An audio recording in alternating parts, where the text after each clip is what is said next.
તો વકીલો જ્યારે ગુજરાતની સરકારને મળવા માંગતા હોય તો સરકારને મળવામાં શું વાંધો છે?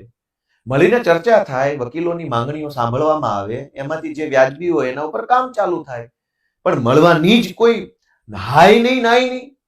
અને જ્યારે આખા ગુજરાતના વકીલોની માતૃ સંસ્થા બાર કાઉન્સિલ ઓફ ગુજરાત જ્યારે પત્ર લખે, એના ચેરમેન પત્ર લખે અને એનો કોઈ જવાબ ન મળે આખા ગુજરાતમાં, એ તો બહુ મોટી દુર્ભાગ્યની બાબત કહેવાય. કેમ કે વકીલો તો હંમેશા જનતાનો અવાજ બનવાનું કામ કરે છે. ન્યાયતંત્રની અંદર રહીને ન્યાયની પ્રક્રિયાનો હિસ્સો બનીને અન્યાય અટકાવવાનું અને ન્યાય કરાવવાનું કામ વકીલો કરે છે. અને એ જ વકીલો સાથે ગુજરાતમાં અનેક વકીલોની હત્યા થઈ ચૂકી છે.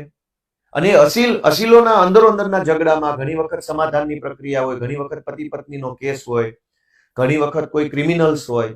જામનગરમાં હત્યા થઈ ગઈ, રાજકોટમાં હત્યા થઈ ગઈ, એ સિવાય વકીલો ઉપર હિંસા કરી લેવાના અનેક ઘટનાઓ બન્યા છે. અને માત્ર હિંસા મુદ્દો નથી, વકીલો સાથેનું અનેક ઓફિસોમાં અધિકારીઓ છે એ વકીલોને બહુ ખરાબ રીતે એની સાથે વર્તન કરે છે. કાલ આવજો, નહીં કરી દઉં, ત્યાં ટેબલ ઉપર કાગળ મૂકીને જતા રહો, જાઓ થાય કરી લેજો, નથી કરવાનું, તમે કોર્ટમાં અરજી કરી દો, હું તમારી વાત સાંભળવા નથી માંગતો. ઘણા વકીલો આરટીઆઈ કરે તો એમની ઉપર પણ અલગ પ્રકારના એલિગેશન્સ લગાવવામાં આવે છે.